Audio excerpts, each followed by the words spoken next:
Midday in Cameroon's economic capital city, Douala. Ladies and gentlemen, thanks for joining Equinox Television. You're on to the midday edition of our bilingual newscast, and the first part is in the French language with Nadine Yambo. Nadine Yambo, good afternoon.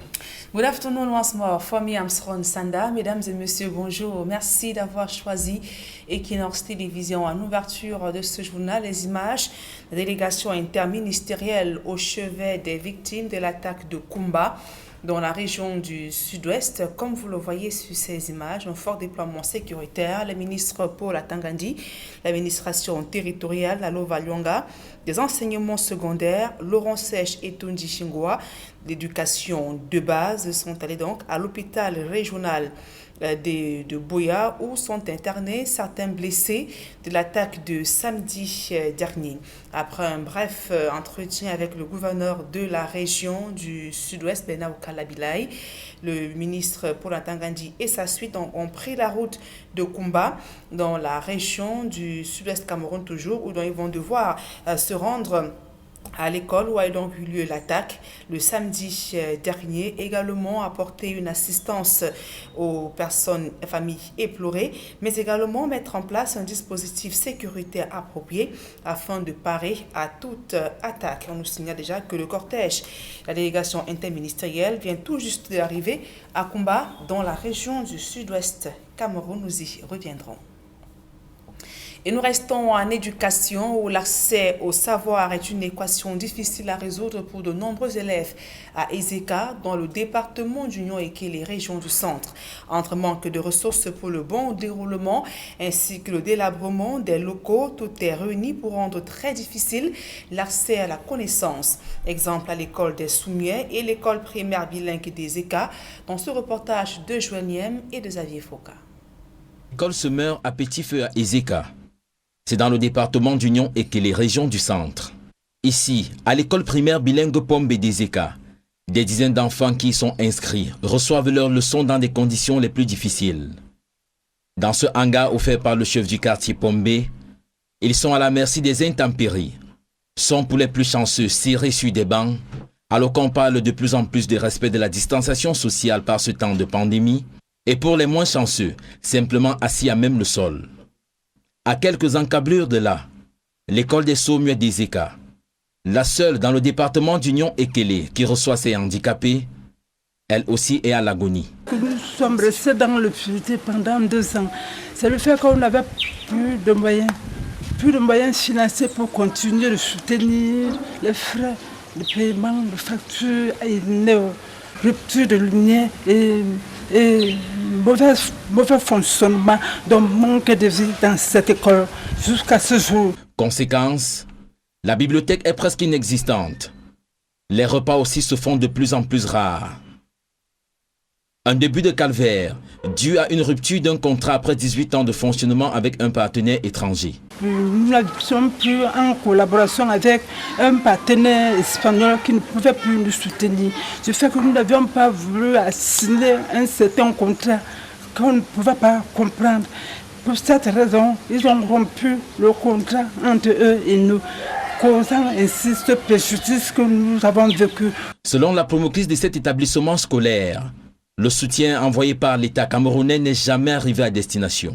À bout de souffle, elle lance un appel à l'aide. Nous voulons donc prier tous pour que tout un chacun de mobiliser tous leurs efforts pour nous venir en aide, afin que la vie reprenne dans cette école. Quoi que les enfants aiment venir à l'école, nous ne pouvons pas les abandonner, il faut que nous les aimons nous aussi. Cet appel à l'aide a déjà reçu un écho favorable auprès de certaines âmes de bonne volonté qui ont offert des panneaux solaires pour pallier aux problèmes d'électrification. École pour tous, école inclusive, des concepts à revaloriser au Cameroun. L'école se meurt à petit feu. On parle politique à présent, moins de 2 mois avant les élections régionales, et l'ECAM tente de rassurer la classe politique. L'organe en charge du processus électoral tient ses concertations avec les partis prenant part à ce scrutin prévu le 6 décembre prochain. Occasion donc pour l'opposition de poser ses récriminations. Cédric Chouna, Donald Brice, Kamga. Position des candidats des espaces pour affichage. Aplanir les incompréhensions, lever les doutes, cette rencontre entre Elections Cameroun et les formations politiques aura eu pour mérite de clarifier les dispositions légales encadrant les élections régionales. Je sors de là, conseil municipal, ayant appris quelque chose de plus. Au-delà de la lecture que nous avons du Code général des collectivités territoriales de la Télé, j'ai eu un plus. Parce que vous savez, le livre est et l'explication est. Mais pour l'opposition, quelques zones d'ombre persistent, notamment sur le fair play pendant ce scrutin indirect prévu le 6 décembre prochain. Zone d'ombre notamment sur l'accès aux conseillers municipaux pendant la campagne électorale, des conseillers municipaux que l'on sait majoritairement du RDPC. Quand on sait quel est le parti dominant et quelles sont les consignes inscrites, quelle est la discipline qui est imposée à leurs élus, ce sera un peu difficile. Ça aurait été bien que les salles soient peut-être aménagées pour que les candidats conseillers aient de libre accès aux conseillers municipaux pour pouvoir leur parler, pour pouvoir leur tenir un discours. Mais là, en partant d'ici, ce n'est pas garanti. Elections Cameroun mise sur une participation massive des chefs traditionnels qui prennent part à la fois comme électeurs et candidats à l'échéance attendue. On a voulu leur faire comprendre qu'ils doivent être absolument sérieux et faire le travail de façon propre. Mais et que si jamais l'élection ne leur est pas favorable, qu'ils ne fassent pas de désordre parce qu'ils sont des personnes sacrées. Dans le département du Vouri, 345 électeurs sont attendus. Les bureaux de vote seront notamment situés au lycée Jos à Bonanjo. Ces consultations avec les acteurs politiques vont se poursuivre dans les 3 autres départements du littoral. De l'information à caractère commercial à présent dans ce journal, la compagnie de téléphonie mobile Orange Cameroun prime ses meilleurs clients. Les gagnants du jeu concours jouent et gagnent ont reçu leur lot à Douala. Reportage. Orange. Orange vous remercie d'avoir participé au jeu Joue et gagne. Joue et gagne, du rêve à la réalité chez Orange Cameroun. Une expérience vécue par des abonnés dans la ville de Douala. Ils ont été invités à récupérer leurs chèques et autres lots à l'agence de l'entreprise à Bonapriso. Un moment empreint de convivialité, de joie immense pour les heureux bénéficiaires qui ont remporté des montants allant de 100 à 3 millions de francs CFA. J'ai été très ému quand on m'a appelé pour me faire comprendre que j'ai joué et j'ai gagné le jeu. Je n'ai pas cru, je me suis passé pour un homme d'autorité pour dire si ce que la dame me dit est vrai, je pourrais peut-être l'enfermer. Mais à ma grande surprise, je suis en train de vivre la réalité sur le terrain. Je suis très content. C'est vraiment un miracle divin. Parce que rien qu'à partir du téléphone, je gagne 3 millions. Vraiment, c'est un miracle divin. Je ne peux que dire merci au Seigneur. Merci à Orange. Parmi les gagnants de cette phase, plusieurs comptent concrétiser leur projet et d'autres finaliser les frais de scolarité de leur progéniture. Merci à Orange Cameroun qui a bien voulu mettre à notre disposition ce jeu qu'on appelle Megawin, qui m'a permis aujourd'hui d'être un heureux gagnant, surtout en cette période de rentrée scolaire. Vous le savez bien, c'est une période extrêmement difficile. Je pense que grâce à Orange, les enfants iront tout tranquillement à l'école. Je voudrais encourager tous ceux qui hésitent à participer à ce jeu, parce que c'est un jeu aussi facile, extrêmement facile. Orange Cameroun réitère à son aimable clientèle l'objectif du quiz Joue et gagne et ses avantages pour les différents compétiteurs. Participer à Joue et gagne est plus qu'un test de culture générale avec à la clé le moyen de cumuler des points. C'est aussi pour les clients équipés des téléphones compatibles le moyen d'accéder via le web à une roue de la chance. C'est l'occasion de confirmer que ce n'est pas un fake, que les jeux, forcément, il y a des gagnants et que tout ça se passe par tirage au sort. Donc quand vous gagnez, vous avez la possibilité d'être sélectionné et d'être tiré au sort. Aujourd'hui, on a des heureux gagnants et vous-même vous l'avez constaté, c'est du vrai et je vous encourage à jouer. Megawin est le jeu éducatif et interactif qui permet de participer au quotidien à un quiz et de gagner chaque jour des milliers de lots. Pour y participer, il vous suffit d'envoyer oui au 9107. Alors, à vos téléphones. Orange. Tui et Lembeyezoum dans le centre, désormais doté des centres de traitement post-récolte de cacao. Ils ont été inaugurés par le ministre du Commerce en présence d'une délégation de la Confédération des chocolatiers et confiseurs de France. Reportage. À Lembeyezoum, dans la Haute-Sanaga, et en Tui, dans le Bas-Mekim, les producteurs de cacao sont désormais aux anges. C'est une aubaine parce qu'il faut dire que dans le processus qui est mis en place, il y a la réduction de la charge de travail. Bien que le prix est davantage rémunérateur, les producteurs ne fermentent plus, ils ne sèchent plus, ne stockent plus. Ça libère du temps pour pouvoir faire d'autres activités génératrices de revenus. Donc, du coup, les producteurs sont enclins à porter leur cacao sale. La construction de 2 centres de traitement post-récolte balise la voie en vue de la mise sur le marché d'un cacao de qualité, lequel s'achète à prix d'or. Des formations ont été données pour améliorer la qualité de la fève. De deux, le prix qu'on nous donne présentement, puisque au niveau du centre, 1640 francs. On nous annonce 850 francs CFA, payé Borchamp, on est à 1640. Voilà, donc il y a quand même un écart, qui est gigantesque, mais à la fois cet écart est justifié par la qualité. Voilà, c'est plus de travail. Le choix de la qualité paye et la présence dans ces bassins de production d'éminents responsables de la Confédération des chocolatiers de France est un élément supplémentaire de motivation. Ce qu'on voit comme travail effectué ici, c'est parfait. Donc maintenant, ce que je suis tenté de dire à tous les cacaoculteurs, c'est pas une journée, c'est tous les jours qu'il faudra produire ce cacao d'excellence, que l'excellence est au quotidien. Et on fait le pari avec vous, en tout cas, nous, d'acheter ce cacao dans la mesure où il est d'excellente qualité. Le plus important, c'est qu'ils soient convaincus. Et j'ai la conviction, effectivement, qu'ils ont été convaincus.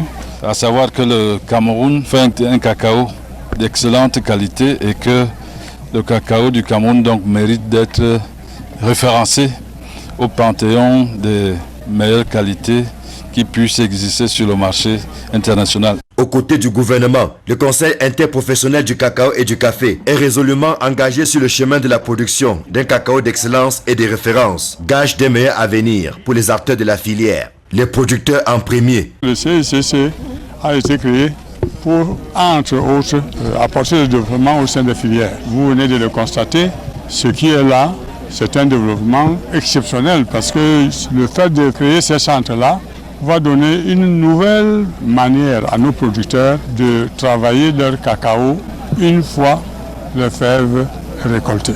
L'ambition est de multiplier les centres de traitement post-récolte de cacao sur l'ensemble des bassins de production. Il est aussi question pour les cacaoculteurs d'adhérer à cette nouvelle donne qui tourne la page de l'amateurisme et de la porcimation. Il faudrait simplement, et c'est le vœu que nous puissions émettre, que ce ne soit pas une action ponctuelle, mais que ce soit une action pérenne. La qualité est un défi permanent, un challenge qu'on doit relever chaque jour. Heureux que les jeunes l'aient compris, les jeunes notamment dans le cadre du programme New Generation, qu'il ait intégré et qu'ils adhèrent de façon enthousiaste, de façon dynamique, de façon massive à ces nouveaux défis. Les centres de traitement post-récolte de cacao de Ntui et de Lembeyezoum s'ajoutent aux autres déjà fonctionnels dans plusieurs bassins de production du cacao. Plus que par le passé, la machine de la qualité est en marche et le meilleur est à venir pour les producteurs de cacao.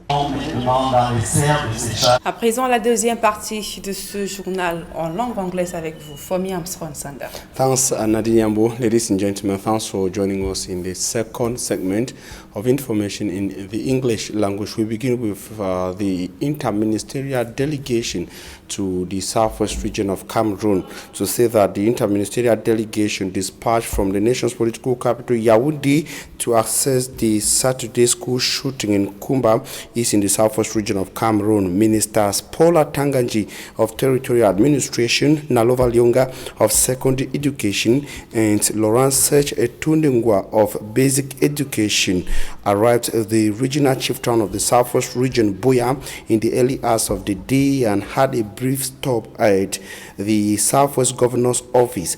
After a chat with Governor Bernard Okalia Bilai of the Southwest, the Atanganji-led delegation moved to the Buea Regional Hospital to console some of the victims and their parents, as you get in the following extract of Paul Atanganji and Nalova Lyongaya. It was captured by Derek Jato, who is part of the convoy.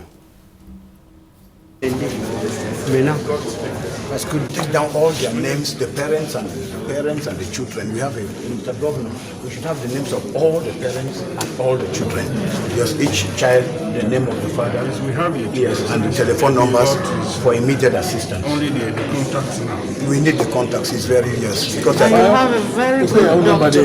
Yes. This is a doctor who worked with me when I was Vice Chancellor here in Buea.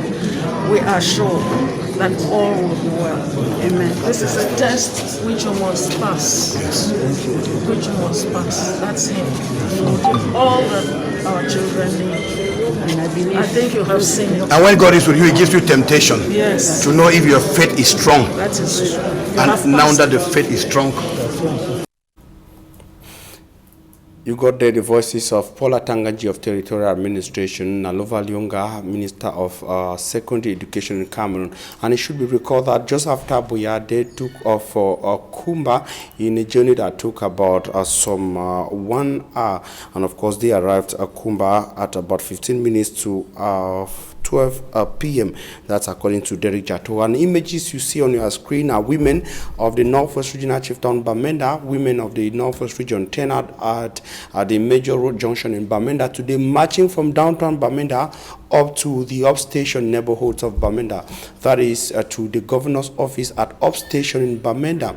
They joined their voices to those of other women in Yaoundé, Douala, and the rest of Cameroon to say no to the incident, the shooting and killing of children, school kids, students in Kumba in the Meme of the Southwest region of Cameroon, holding peace plans, chanting songs. They were guarded by elements of the National Gendarmerie and also some police elements. The women of the Northwest region of Cameroon say such incidents must not repeat itself again in the Northwest and Southwest regions, also joining their voices to call for an end to the armed conflict in the Northwest and Southwest regions of Cameroon, recounting the loss in lives and of course the killing of their children.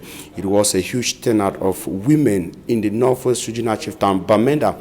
As you see in your images on your screens, they marched from downtown Bamenda, passing through major neighborhoods of Bamenda, chanting songs that that a solution be found to the armed conflict that has so far killed over 3,000 persons, their children, they say, their husbands and their loved ones, and of course all killed in the armed conflict. And reactions have continued to stream in after the shooting in Kumba on Saturday on Droit de Réponse, a televised program on Equinox Television on Sunday. Panelists express disappointment and condemnations. Also, jointly condemns the situation that saw the killing of over 6 kids or 7 school kids in Kumba. They or some on their part blamed the government of Cameroon for what they call the decision to have declared war and refusing to end it, and to the communicator of the ruling CPTM party, the separatists who committed the act in Kumba have just crossed the red line. Innocent Aze tells us more.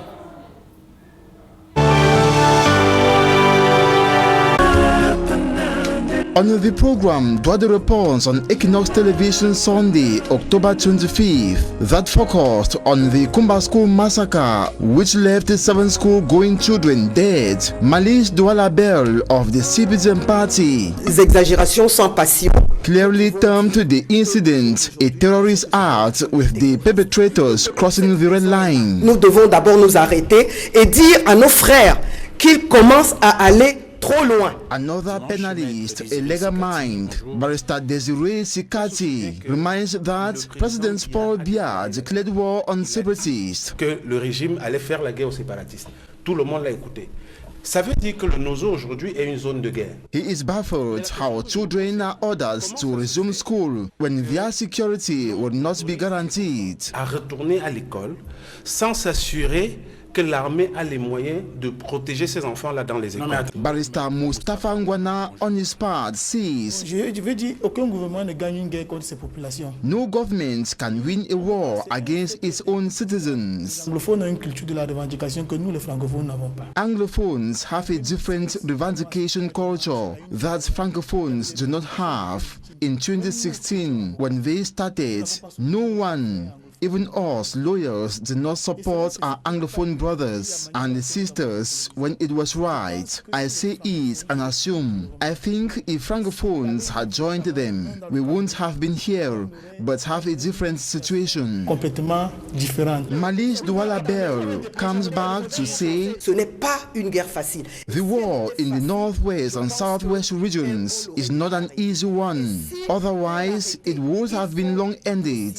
She thinks the head of state cannot encourage such barbarism and consider killing of innocent children a solution. La solution n'est pas de tuer ces enfants qui sont enrôlés dans cette guerre. Meantime, Barrister Desiree Sikati criticizes statements of Communication Minister Mother Franciscan International Bilingual Academy was operating clandestinely. To him, this is an irrelevant justification as activities are running abnormally in the war zones. Que dans une zone de guerre, les activités ne peuvent pas se dérouler de façon normale. The panelists who all condemn the killing of the 7 children also say it is right time to put an end to the senseless war through the appropriate means, once and for all, by the warring parties. Le job des gouvernements, c'est d'être au paradis, c'est-à-dire c'est d'être efficace, performant et partout.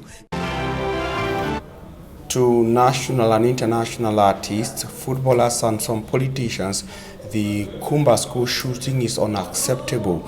They joined their voices in condemning the incident, most of them on social media. Simanjika and Gabriel read through their reactions and compiled the following report.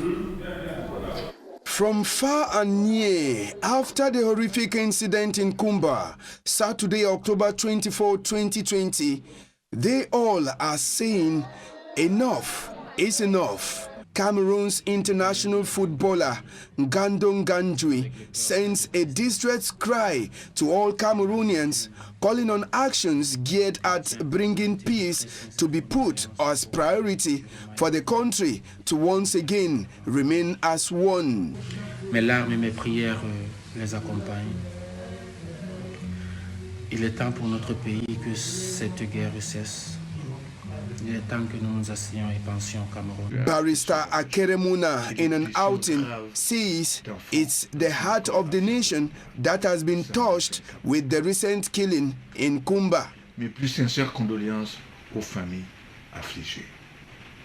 Qui peut expliquer ou encore moins comprendre que les plus protégés de toute société devraient devenir la cible d'une telle barbarie? Some African artists have also joined their voices to the killing in Kumba. Some from Nigeria, Ivory Coast, Gabon, and other countries are praying for the victims as well as calling for peace to return to the northwest and southwest region of Cameroon. At the national level, plans are on the way for artists to demonstrate in the coming days. A platform of artists fighting for peace in the southwest and northwest region was recently created. Over the weekend, journalists and artists met to see how they can forge ahead as they call for peace in the conflict-hit regions of Cameroon. That's where we end this bilingual edition of News. We thank you for your very kind attention. Thanks very much. News will continue on Equinox Television. At 6 p.m. you shall be having a full newscast in the English language, and at 8 p.m. you shall be having a full newscast in the French language. Nadine Yambo and I will be back here tomorrow at 7 a.m. God willing. Nadine, see you tomorrow at 7 a.m. Merci, Fomi Amsron Sanda, fin de ce journal, mesdames et messieurs. Merci pour votre aimable attention. Dans un instant, Quotidien Santé sur Equinox Télévision.